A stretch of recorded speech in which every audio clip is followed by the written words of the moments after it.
So when somebody's interviewing, I let them know. I was like, you'll never be surprised by being let go on my team. I was like, but I have had to let people go, and you'll know if I'm having the same conversation with you about something that's not working twice. By the third time, that conversation could easily be goodbye. Welcome to my home. You mean my home?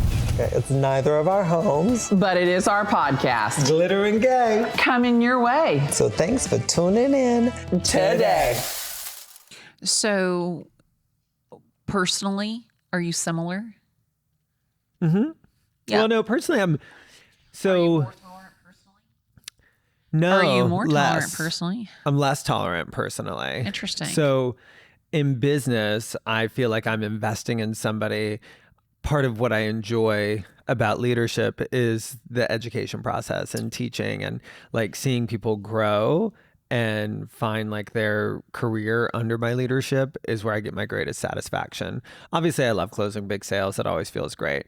But seeing somebody rise up under my leadership, like Josh and Ashley, both do very well for themselves, and we have great communication, and we have built this really symbiotic thing that just gets bigger and bigger and bigger every single year. And they've been with me since the beginning, and it is my proudest accomplishment. I mean, it is just what we have done together, and to know where they started when they were with me to like where they are now, and what is ultimately 5 years, which is a long time and a short time. But you know, they're both, I'm not going to put their income on blast, but they're doing really well for themselves. You know, they're probably making as much as their physician friends and their doctor friends. And so I know what I'm capable of in my leadership.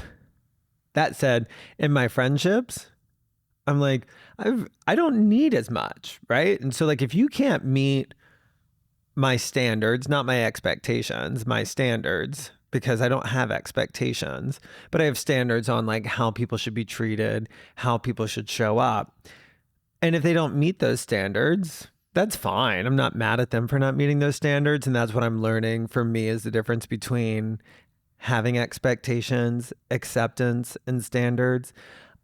I accept people for who they are, and therefore, instead of trying to expect them to change who they are to meet a certain standard, I accept people for who they are. And I'm very quickly to just be like, oh, that doesn't meet the standard of person that I like to involve in my life in any capacity. You told me about a story where you had hired someone, you were paying for their services, and they posted some things on their social media that were so diabolically different than your own your own views and beliefs. And it sounded like from the story that you told me that it happened once, it happened twice. And then there was a post that was so staunch, I would call it, so staunch and to you offensive that you terminated your relationship with that person immediately. I did. I have to tell you, one of the things I admire about you is your preparedness to take action. Mm. You have really, outside looking in, you have really put yourself and prepared yourself for greatness. And you are a master at when something is not moving in the right direction. Something is not, whatever was the vision is off. It's not, this is not in line with where I was going with this. It feels like that you are very prepared to make an adjustment. You're very prepared to switch gears. You're very prepared to do whatever it takes to make one of your 300 vision board items come true. So you are rooted in action. Oh, yeah. It's become my dearest best friend. I was taking a workout class. It's weird when we get dealt lessons that just stick with us forever. But I was taking a workout class. This was when I was in the middle of the weight loss journey, and I was a sponge at the time because it was the first time I was like, I'm doing the thing I always said I was going to do. I had been all talk. I knew the recipe.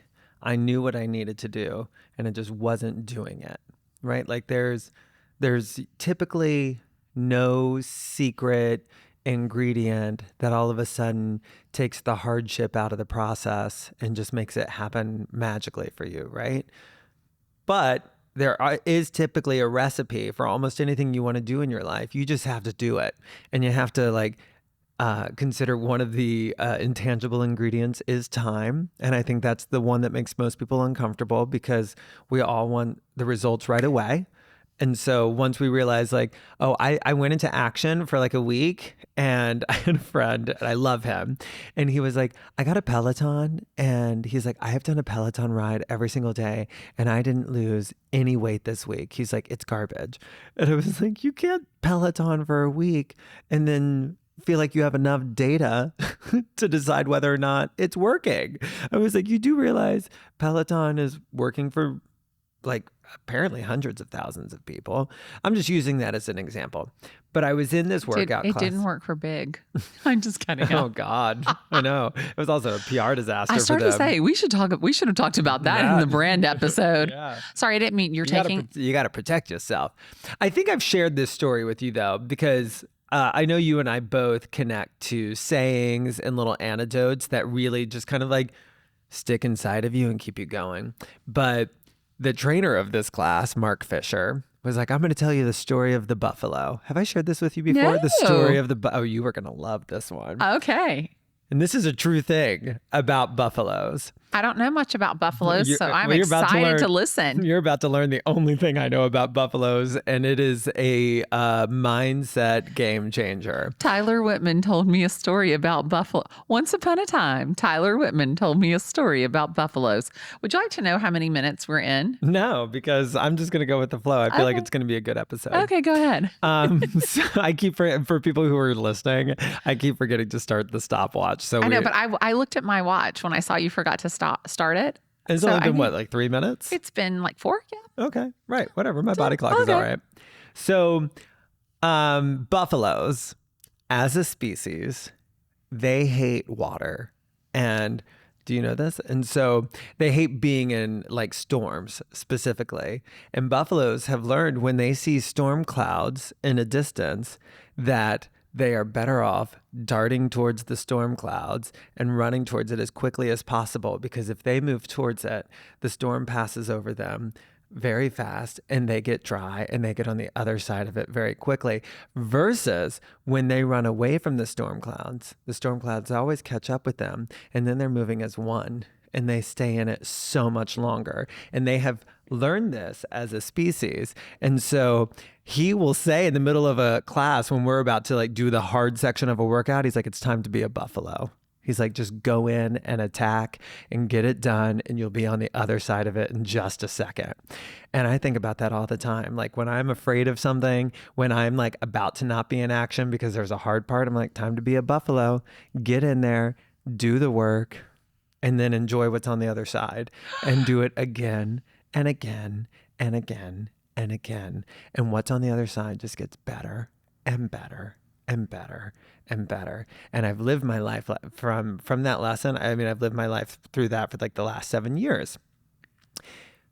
And so for me, when it comes time to make a quick decision and when something's not working, I'm like, I'm not running from this. I'm like, we're going to sit in here for a second. I'm going to run towards it. We're going to handle it. And then I'm going to be done.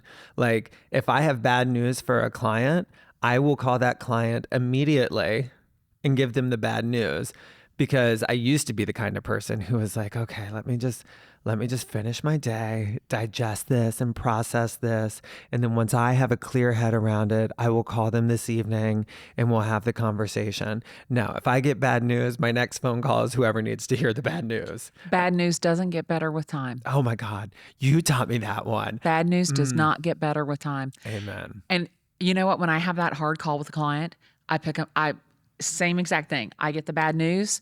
I'm like, okay, this is really bad. I pick up the phone and I'm like, hey, Denver, I've got bad news for you.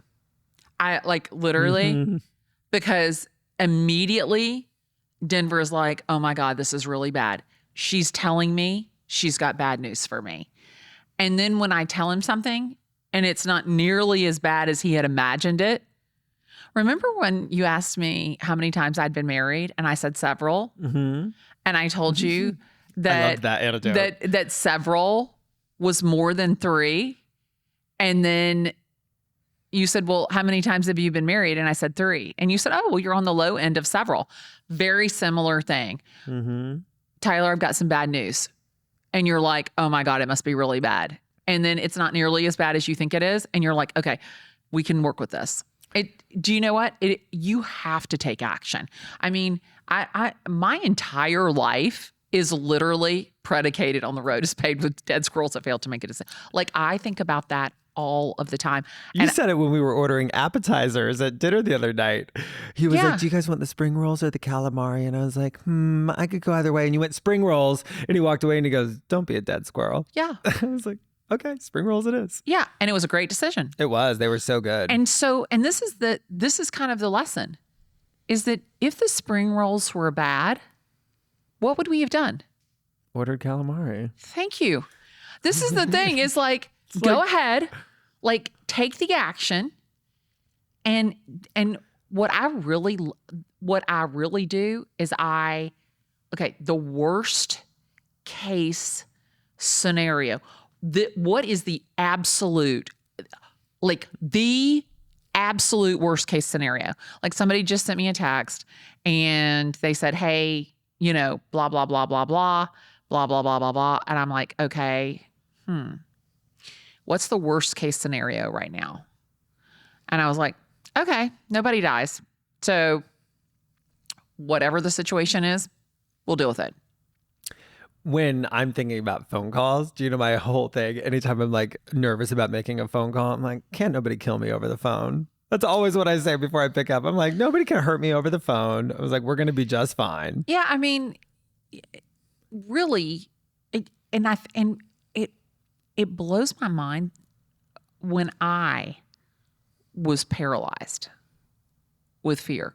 And I love the water buffalo. It's not a water buffalo. I love the buffalo story. I love because I never really thought about, if I'm running towards it, like, it's coming for you no matter what. Yeah. And if I'm trying to run away, it's going to catch up. It's going to catch, and I'm going to be running in unison with it. And that's going to be a fucking nightmare. That's terrible. So I love that, like, visual.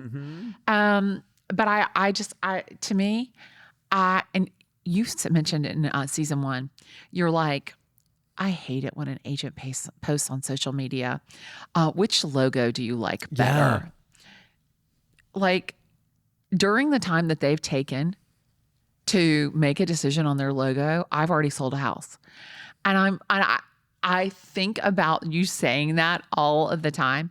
And I literally think about, I've got to do a flyer, or, I've got to do with this, or I've got to do with that. And I was thinking to myself, like, just go work. So one of the things I was thinking about when we decided to do this topic, because I think you and I have a lot of real estate agents who reach out to us. And I don't want anybody to feel attacked, but I am calling out a general audience right now, encouraging you to get into action, because how many agents do you have reaching out to you advice for how to do the videos, for how to get started, for where to go? And you even put together a course on it. And so these people buy the course. And what percent, I assume it's a very small percentage. But it has to be a tiny percentage of the people who take that advice and then go make videos and start doing the work. I I am surrounded in New York by agents who want to take me out to coffee, who want to, pick my brain, ask for my advice. And then I follow them on social media. I'm like, you're not doing it. Like, you're eventually, like, my advice is not going to help you unless you put it into action. And there's so many people who are like collecting all sorts of, there's like these people who are at every training seminar in the city. They come to everything that I teach, everything that I'm on a panel on. I see all the same faces in the front row and I'm inspired by it. I'm like, look at all these people learning and getting better.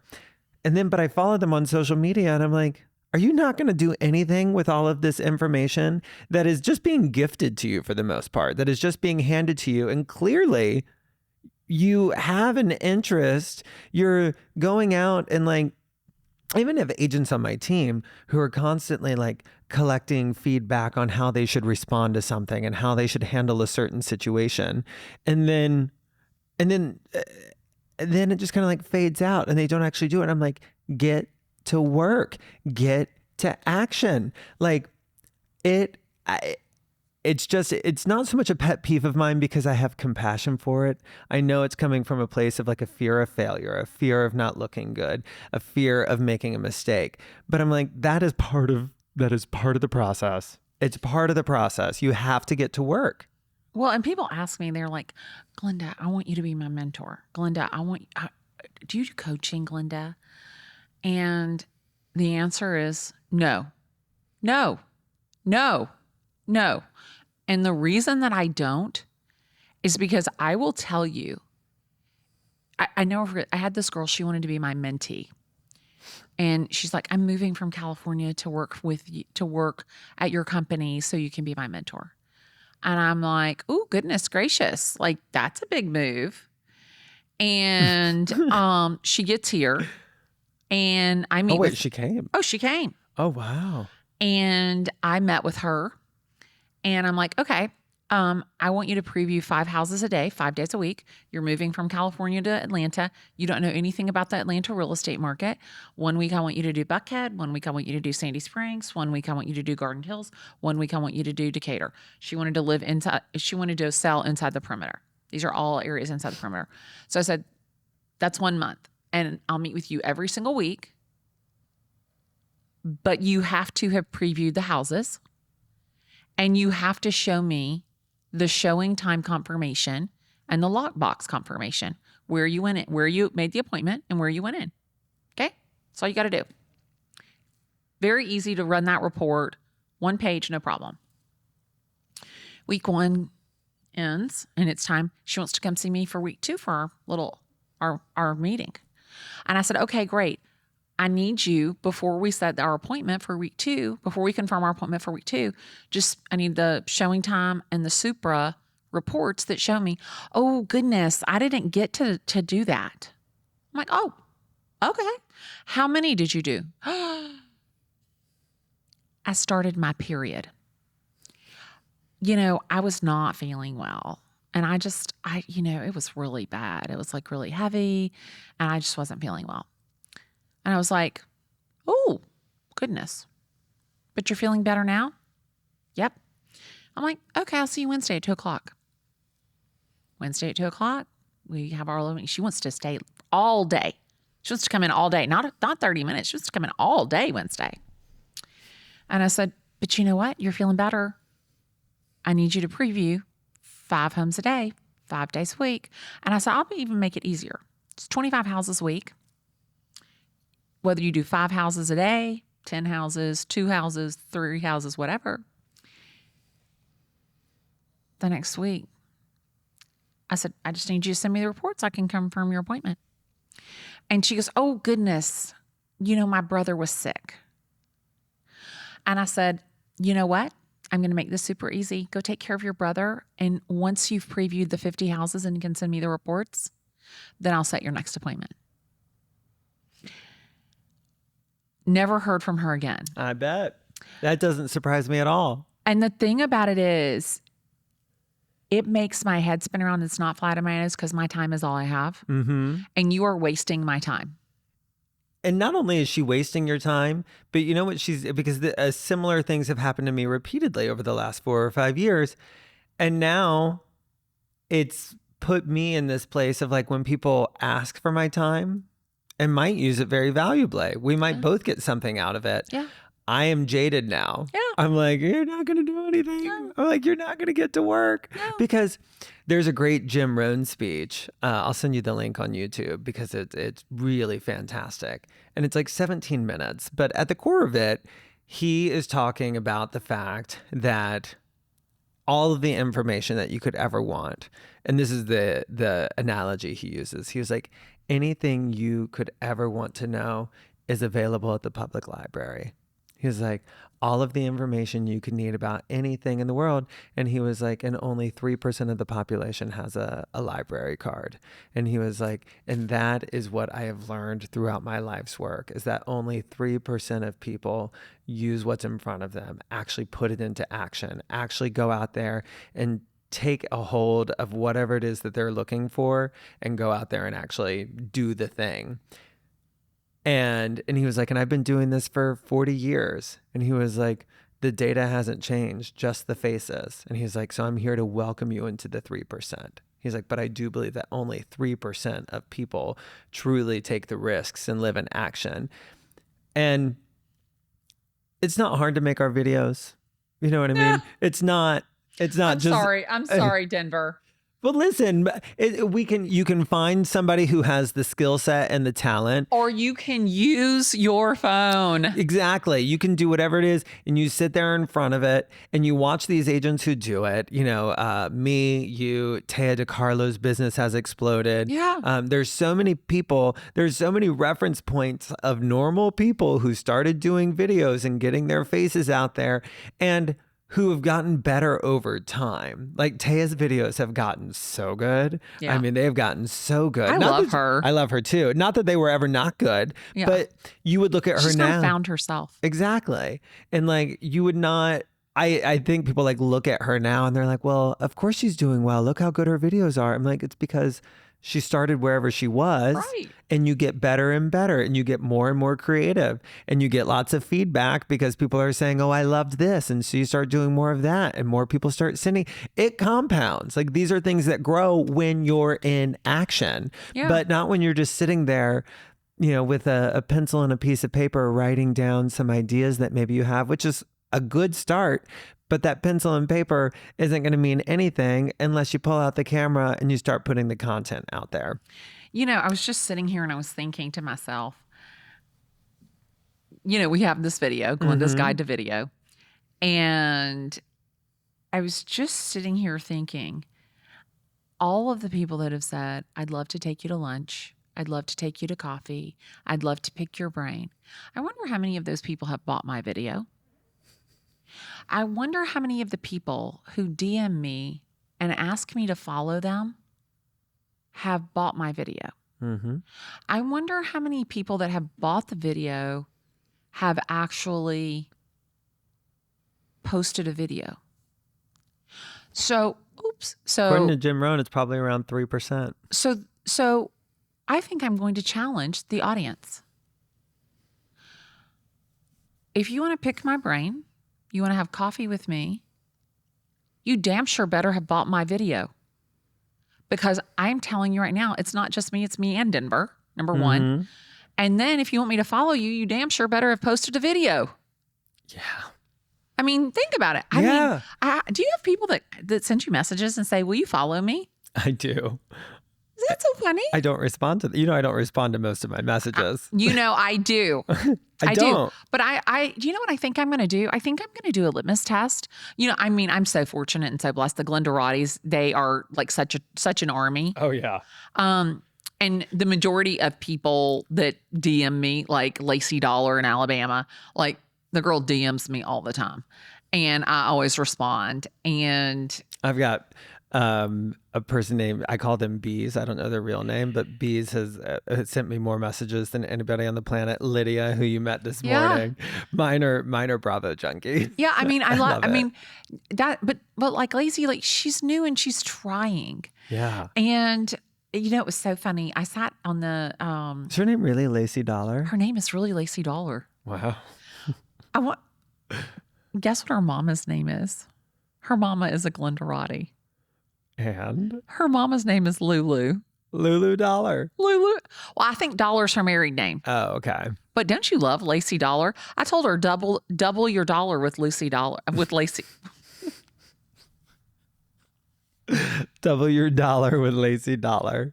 Wow. I liked it. I like mean, it there's too. so much I could do with Lacey Dollar as my name. I know. I mean, but you're Glenda Baker with 2 N's. I know, but it's a gift. But this is the thing. Where was I going? I was going somewhere. Shit, I just got all messed up with Lacey Dollar. No, but we were talking about all of these people who reach out and they're not prepared to take action. And that makes my head spin around flat because this is the thing is that for like Shay like better. So she called me, because like you, my phone number's on the internet.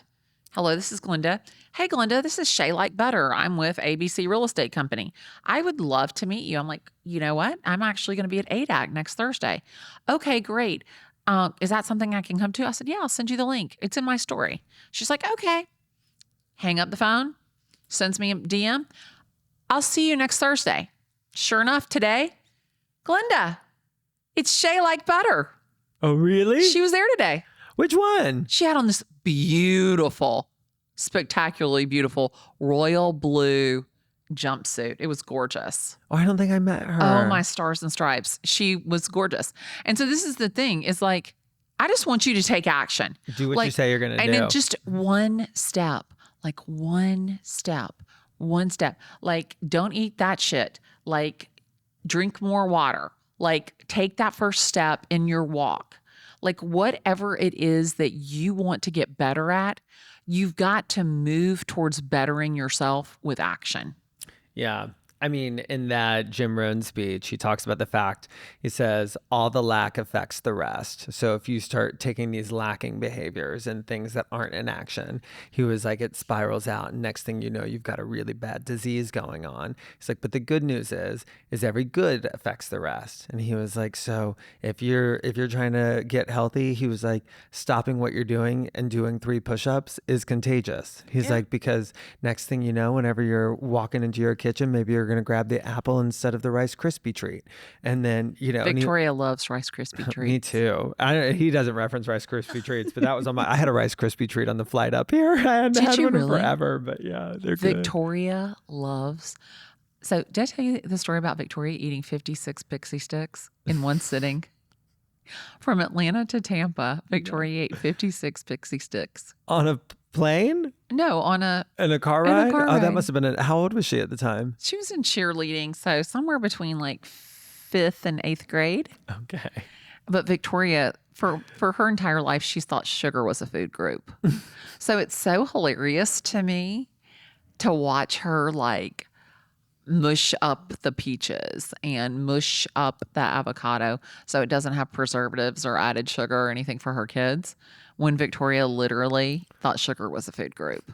Pineapple. Is it? I don't think it's pineapple, is it? Yeah, because we started late, remember? Oh, sorry. Oh, you're right. Hi, this is Andrea Jones-Roy. I'm calling in, first-time caller, long-time listener, calling in to ask a question that's been on my mind for a long time, and I feel like you two, of anyone in the world, can answer it. So my question for Glenda and Tyler is, what is the meaning of life?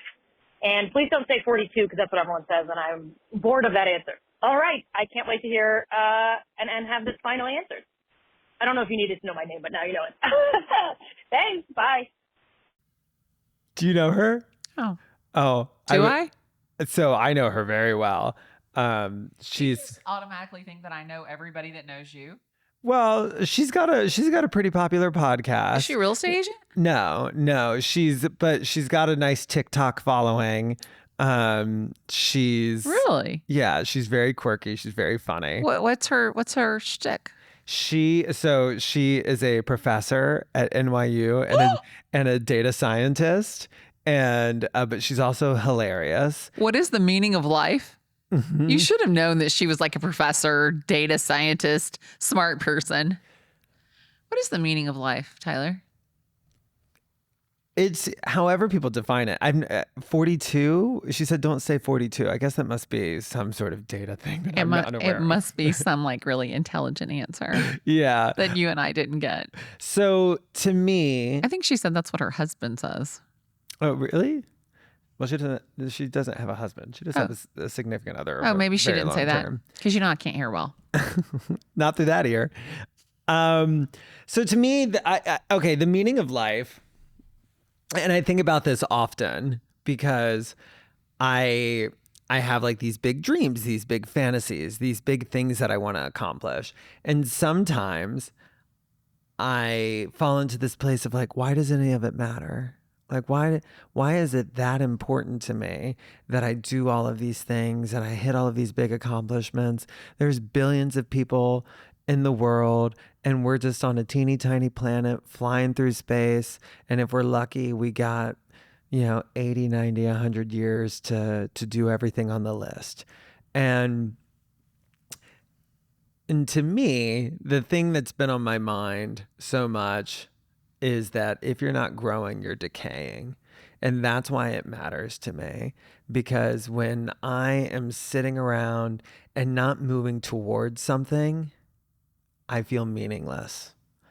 It is hard for me to just sit still and not feel like I'm building something and growing something and contributing and helping people. And like the more I do, the higher my confidence is, the happier I am, the more joy I feel. And so to me, the meaning of life, if I had to boil it down into one little thing, it's being of service to as many people as possible, helping as many people as possible reach their dreams, doing everything I can to build things that help other people. And I really mean that. Like, to me, this TV show that I'm working on right now, it's bringing me so much joy, but I think it's going to help so many people. Helping people through their real estate transactions changes their life. Talking about sobriety hopefully helps people.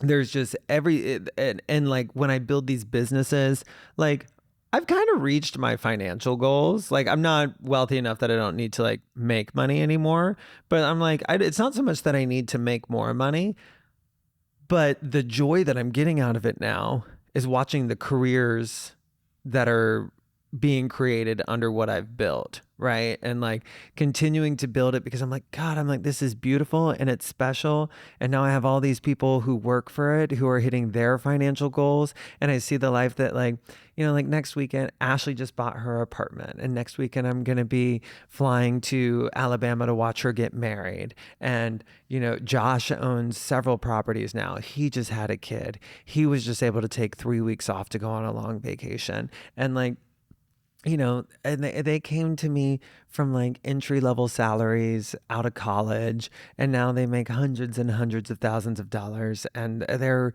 living the life of their dreams. And I'm like, I want to do that for as many people as possible because it feels so good. And like my dreams are coming true as a side effect. They're literally coming true as a side effect.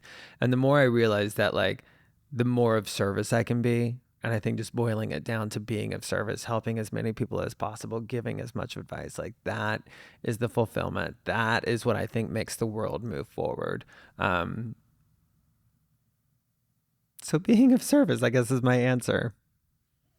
That was a really long explanation to just say being of service. It's got enough with you. Well, listen. I love it. So it's interesting that you say that because immediately what came to me is the ability to inspire and impact and sprinkle, just a little glitter in the world. And I always go back to this lady who sent me a DM with 5 children and her husband had left her, and she got into real estate because of me.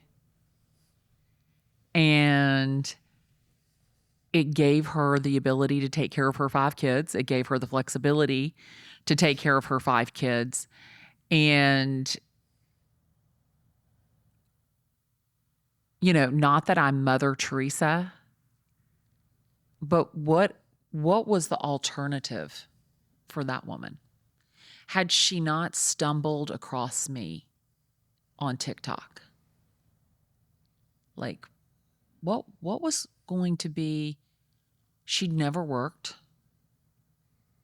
What was going to be her alternative to life? And so, I think about my children and my ability to take care of them, and my daughter's, husband being in this accident, and seeing her step up to the plate. Like, did I have just a little bit to do with building the strength of that person? And so, for me, I am so fulfilled knowing that maybe just a little speck of glitter, like, turned your life into a sparkle explosion. Okay. A little speck of glitter turns your life into a sparkle explosion. Yeah. I need you to put that in like a Christmas card. That's good.